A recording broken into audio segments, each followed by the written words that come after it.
Hi, Barbara Lardonay again from Hannah's Cupboard, part 3 of Connecting the Prayer Dots. This time I think I'm going to tell you something about John Wesley that you probably didn't know.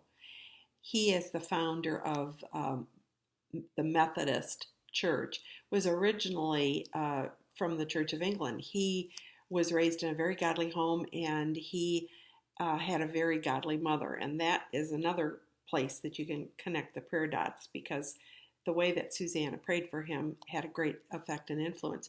But he grew up in the church and actually went to become a minister and was ordained and the whole thing.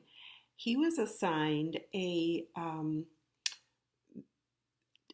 job in Georgia in the United States. So he was traveling there from England.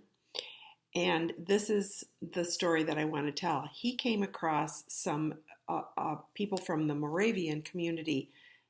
These are the people that had a prayer meeting round the clock, 24/7. There was prayer going up for 100 years.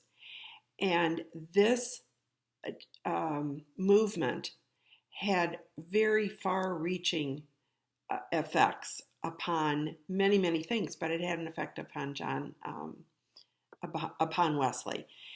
He was traveling and he was very attracted to these people because he could see that there was something different about them. And he could see that Christianity was more of the heart but not of the head, and yet he was only of the head.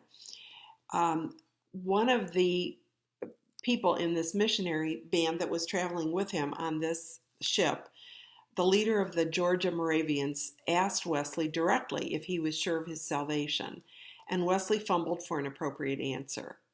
He recognized intellectually that this was in keeping with the experience of first-century Christians, but was embarrassed to admit that he had no such assurance. That encounter set him on a road to pursue the truth about God's Word. And then you think about the fact that he eventually had that born-again experience and that his ministry went all over the world. I connect the Moravian prayer meeting that lasted for 100 years to John Wesley, and then look at the influence that John Wesley has had in history.